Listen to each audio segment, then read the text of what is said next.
नमस्कार, मैं हूं निकिता और आप देख रहे हैं सत्यहिंदी.com। चलिए एक नजर डालते हैं अब तक की सुर्खियों पर। किसानों के प्रदर्शन के चलते शंभू बॉर्डर पर की गई बैरिकेडिंग को पंजाब एवं हरियाणा हाईकोर्ट ने पिछले हफ्ते हटाने का आदेश दिया था।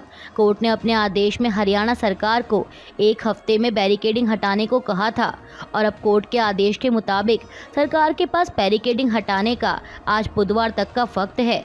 अब इस बीच भारतीय किसान यूनियन के प्रवक्ता तेजवीर सिंह ने कहा कि दिल्ली जाने के लिए हम तैयार हैं, हम तैयारी कर रहे हैं।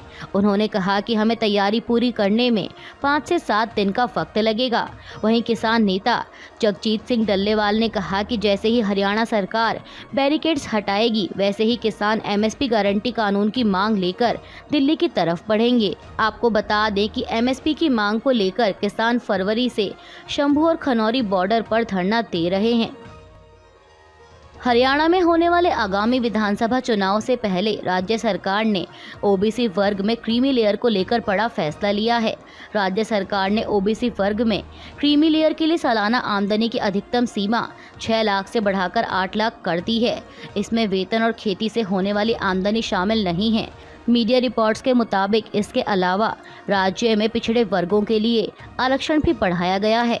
प्रेस इन्फॉर्मेशन ब्यूरो की एक प्रेस रिलीज के मुताबिक हरियाणा के महेंद्रगढ़ में कल मंगलवार को पिछड़े वर्गों के लिए हुए सम्मेलन में केंद्रीय गृह मंत्री अमित शाह ने इसकी जानकारी दी। आपको बता दें कि हरियाणा में ओबीसी करीब 40% हैं और हरियाणा में इसी साल विधानसभा चुनाव होने हैं। उत्तर प्रदेश के उप मुख्यमंत्री केशव प्रसाद मौर्य की पार्टी के राष्ट्रीय अध्यक्ष जेपी नड्डा से मुलाकात ने सियासी गलियारों में हलचल बढ़ा दी है। दोनों की इस मुलाकात की कुछ फोटो और वीडियो भी सोशल मीडिया प्लेटफॉर्म एक्स पर सामने आई हैं। केपी मौर्य की जेपी नड्डा से बंद कमरे में मुलाकात ऐसे समय पर हुई जब उत्तर प्रदेश बीजेपी में सब कुछ ठीक नहीं माना जा रहा। दरअसल हाल ही में लखनऊ में बीजेपी की एक अहम बैठक के दौरान केपी मौर्य ने कहा था कि संगठन सरकार से बड़ा है। अब इन हालिया बयानों और सियासी घटनाक्रमों के आधार पर कयास लगाए जा रहे हैं कि पार्टी में आंतरिक टसल चल रही है।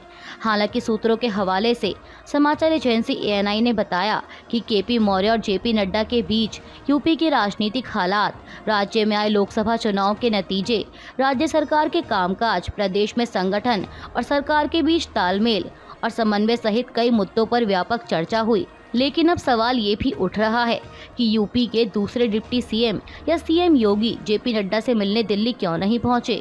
अब इस मुलाकात को लेकर ज़्यादा जानकारी तो सामने नहीं आई है, लेकिन सियासी गलियारों में चर्चा का बाजार गर्म हो गया कि क्या यूपी में यह बड़े बदलाव की तैयारी है। कांग्रेस प्रवक्ता सुप्रिया श्रीनेत ने केपी मौर्य का एक वीडियो एक्स पर शेयर कर निशाना साधा है। उन्होंने लिखा कि यूपी के उप मुख्यमंत्री केशव प्रसाद मौर्य दिल्ली में हैं और लगातार नड्डा से मिल रहे हैं। सुप्रिया ने कहा कि राज्य में योगी के खिलाफ बगावत का मोर्चा इन्होंने ही संभाला है, किसके इशारे पर यह कर रहे हैं इतना तो आप सब जानते ही हैं। उन्होंने आगे लिखा कि जानकारी के लिए बता दूं, यह साहब अपना विधानसभा चुनाव हार गए थे। यूपी के डिप्टी सीएम केपी मौर्य की जेपी नड्डा से मुलाकात पर आम आदमी पार्टी सांसद संजय सिंह ने भी बड़ा बयान दिया है। उन्होंने एक्स पर लिखा कि चुनाव से पहले अरविंद केजरीवाल ने कहा था 2 महीनों में योगी जी हटाए जाएंगे। तब इस बात का खंडन ना तो मोदी ने किया, ना अमित शाह ने और ना ही पार्टी ने। संजय सिंह ने कहा कि अब योगी आदित्यनाथ को हटाने की योजना पर काम तेज हो गया है और अगर ये सच नहीं है तो मोदी जी इस बात का खंडन करें। आपको बता दें कि लोकसभा चुनाव प्रचार के लिए अंतरिम जमानत पर जेल से बाहर आए दिल्ली के मुख्यमंत्री अरविंद केजरीवाल ने चुनाव प्रचार के दौरान कहा था कि लोकसभा चुनाव के बाद बीजेपी में बड़ा बदलाव होगा। बड़ा बदलाव यह होगा कि यूपी के सीएम योगी आदित्यनाथ अपने पद से हटाए जा सकते हैं। कोलकाता हाईकोर्ट ने पश्चिम बंगाल की मुख्यमंत्री ममता बनर्जी को राज्यपाल सीवी आनंद बोस के खिलाफ अपमानजनक बयान न देने की हिदायत दी है। अब हाईकोर्ट के इस आदेश पर बंगाल के राज्यपाल सीवी आनंद बोस ने कहा कि मैं इसका स्वागत करता हूं। मैंने ममता बनर्जी को अधिकतम सम्मान और आदर देने की कोशिश की है और उन्हें एक सम्मानित संवैधानिक सहयोगी के रूप में माना है। उन्होंने मेरे बारे में जो टिप्पणी की उसकी उनसे बिल्कुल भी अपेक्षा नहीं थी। मेरा सभी से बस यही अनुरोध है कि नफरत की राजनीति बंद करें। आपसी सम्मान बेहतर है।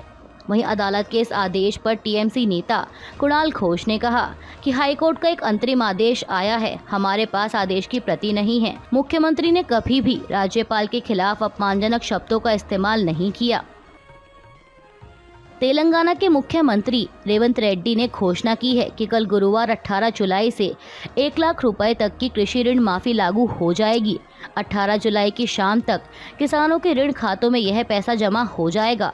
बैंकर्स को स्पष्ट निर्देश दिए गए हैं कि ऋण माफी के लिए जारी की गई राशि को दूसरे खातों में ना भेजा जाए। अगर बैंकर्स ऋण माफी के लिए सरकार द्वारा जारी की गई राशि को दूसरे खातों में जमा करते हैं तो उनके खिलाफ सख्त कार्रवाई की जाएगी। बिहार में होने वाले अगले विधानसभा चुनाव में मैदान में उतरने का ऐलान कर चुके जनसुराज के संस्थापक प्रशांत किशोर स्थानीय मुद्दों का जिक्र कर मौजूदा और पिछली सरकारों को लगातार घेर रहे हैं। अब इसी कड़ी में उन्होंने बिहार में मुसलमानों की बदहाली पर सवाल उठाया है। प्रशांत किशोर ने कहा कि बिहार तो पूरा ही बदहाल है, लेकिन बिहार के मुसलमानों के जो बड़े गांव हैं वहां पर मुझे सबसे ज़्यादा करीबी फटेहाली दिखी। मैंने गौर किया कि ऐसा क्यों है। ऐसा इसलिए है जो 3000 से ज़्यादा आबादी वाले गांव हैं उनकी सियासी तौर पर पहचान कर ली गई है। जब कोई भाजपा और जेडीयू का विधायक जीत कर आता है तो वह तय कर लेता है कि वह उस गांव की ओर मुंह भी नहीं करे, वहां जाए भी ना और वहां काम भी ना करे। और अगर वहां आरजेडी या कांग्रेस का विधायक जीत कर आता है तो वह कहता है कि 3000 वोट तो अपने पास ही है, ये कहाँ जाएगा, इसलिए बगल के गांव में काम कराओ। प्रशांत किशोर ने कहा कि अगर आप लोगों को मुझ पर भरोसा नहीं है तो मेरे साथ चंपारण चलिए। बिना आंकड़ा देखे हुए वहाँ कोई सबसे पिछड़ा प्रखंड है तो वह मझौलिया प्रखंड है, क्योंकि वहाँ मुसलमानों की आबादी सबसे अधिक है। इसी तरह सीतामढ़ी में सबसे पिछड़ा प्रखंड बरगेनिया है, वहाँ 1 लाख से ज़्यादा मुसलमान हैं। प्रशांत किशोर ने कहा कि बिहार में किसी भी जिले के सबसे पिछड़े प्रखंड पर उंगली डालेंगे तो वहाँ सबसे ज़्यादा मुसलमानों की आबादी मिलेगी। सिंचाई नहरों से पानी की चोरी को बड़ी समस्या बताते हुए कर्नाटक के उप मुख्यमंत्री डीके शिवकुमार ने मंगलवार को कहा कि सरकार इस संबंध में एक नया कानून लाएगी।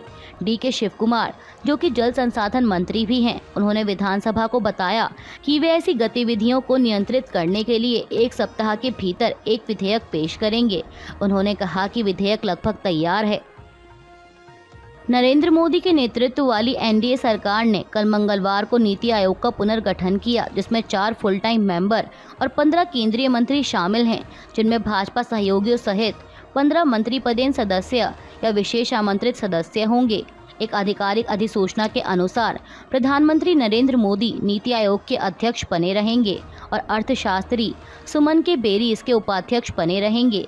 इसके अलावा वैज्ञानिक वीके सारस्वत, कृषि अर्थशास्त्री रमेश चंद, बाल रोग विशेषज्ञ वीके पॉल और मैक्रो अर्थशास्त्री अरविंद विरमानी भी फुल टाइम मेंबर बने रहेंगे। वहीं केंद्रीय मंत्री शिवराज सिंह चौहान को पदेन सदस्य के रूप में शामिल किया गया तथा केंद्रीय मंत्री जेपी नड्डा, एचडी कुमार स्वामी, जीतन राम मांझी, राजीव रंजन सिंह, राम मोहन नायडू, जुएल ओराम, चिराग पासवान और अन्नपूर्णा देवी को विशेष आमंत्रित सदस्य के रूप में शामिल किया गया है।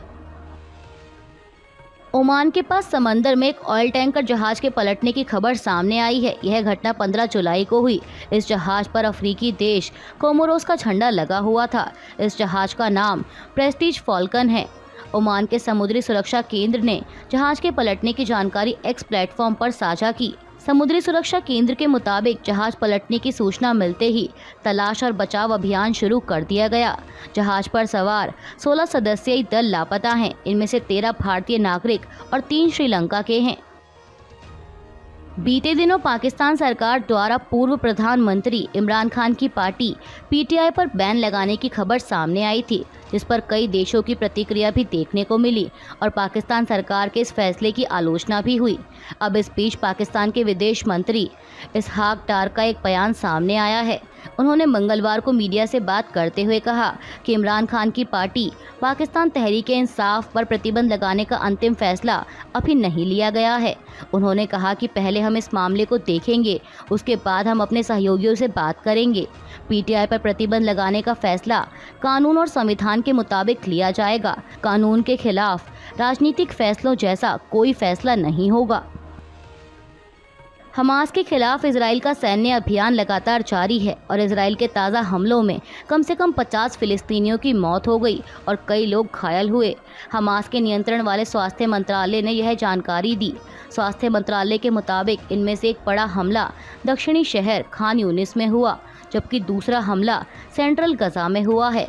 वहीं इजरायली सेना का कहना है कि दोनों हमले फिलिस्तीनी हथियारबंद गुटों को निशाना बनाकर किए गए थे और वह आम लोगों की मौत की खबरों पर नजर बनाए हुए है।